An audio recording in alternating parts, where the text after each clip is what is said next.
صدق اللہ العلی العظیم وبلغنا رسوله النبی الکریم ونحن علی ذلک لمن الشاہدین والشاکرین والحمد للہ رب العالمین۔ غوث اعظم بمن بے سر و ساما مدد قبلہ دین مدد کعبہ ایمان مدد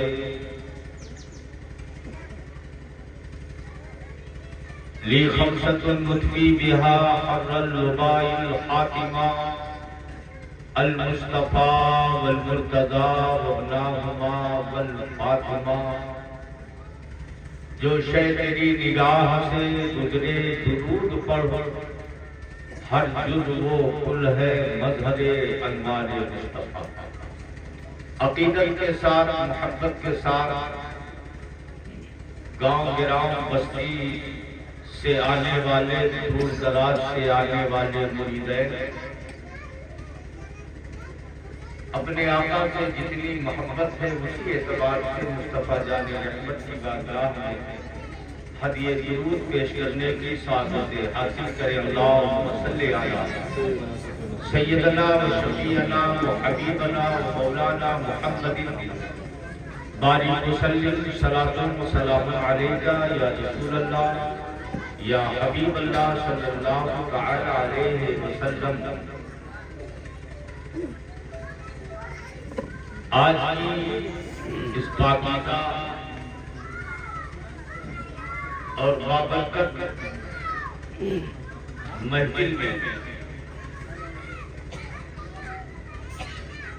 کچھ باتیں میں آپ سے سیکھنا چاہوں گا اور کچھ آپ کو سکھانا چاہوں گا۔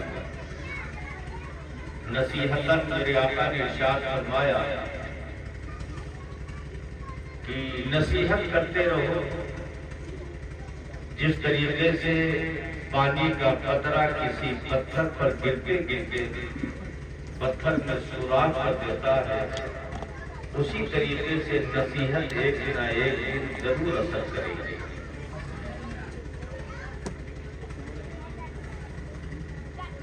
کچھ زائرین اس وقت میں شرکت کے لیے بیچارے تشریف لا رہے تھے، لکھنؤ کے گرد و نواح میں ایکسیڈنٹ ہوا اور ایک زائر خوش کا انتقال ہوا، اور پروردگار کل میدان محشر میں پیارے آقا علیہ الصلوۃ والتسلیم کی شفاعت کبریٰ نصیب فرمائے۔ میں نے سورۃ الاعلیٰ سے یہ جنگ آیت کلام ربانی کی تلاوت کی ہے۔ اللہ وحدہ لا شریک نے اپنے بندوں سے جو کلمات خیر کر کے ارشاد فرمایا،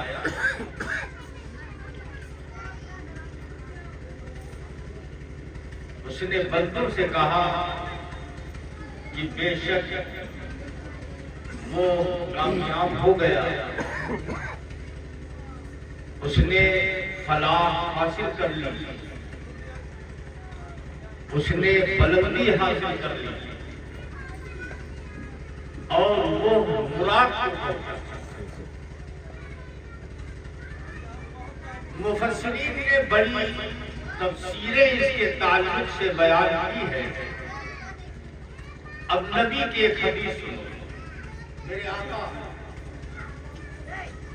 علیہ الصلوۃ والتسلیم ارشاد فرماتے ہیں کہ مومن کا دل عرش الہی، کیا کہا آقا نے کہ مومن کا دل عرش الہی، لیکن یہ دل عرش الہی کب بنے گا؟ دل کو عرش الہی بنانے کی بھی تو ضرورت ہے۔ اگر زبان طیب ہوگی تو دعا قبول ہوگی، جسم میں حلال کا رزق پہنچے گا تو عبادت میں جی لگے گا. تو اللہ نے فرمایا کہ وہ کامیاب ہو گیا. آج ہم اپنے زبان میں یہ سمجھتے ہیں کہ ہم میں وہ کامیاب ہے کہ جو کبھی چھپر میں تھا آج حویلی میں ہے. غریب کے 2 بچے اگر سعودیہ چلے گئے تو غربت سے بلندی کی طرف بڑھ گیا. اس نے کہا میں بہت کامیاب ہوں.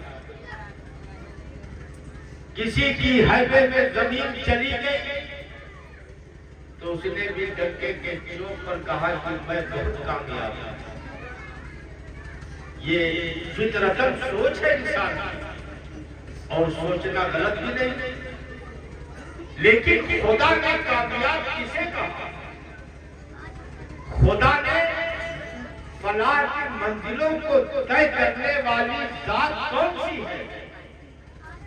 خدا کی قربت حاصل کرنے والی ذات کون سی ہے؟ تو آگے اسی مبارک آیت کریمہ سے جڑ کر کے دوسری آیت جو رب نے فرمائی ارشاد ہوتا ہے قد افلح من تزکا، جس نے اپنے قلب کو صاف کر لیا. اپنے قلب کو صاف کر لیا، اپنے دل کو صاف کر لیا. اب یہ دل کی صفائی کیسے ہو؟ آج اگر دامن پر داغ لگ جائے تو انسان کے پاس اتنے آلات سائنسدانوں نے بنا دیا ہے کہ نرما پاؤڈر سے نہ صاف ہو تو آلہ لگا لو، یہ لگا لو، وہ لگا لو، داغ صاف ہو جائے. صاف ہو گیا. کیمیکل سے داغ پرکے کا صاف ہو گیا.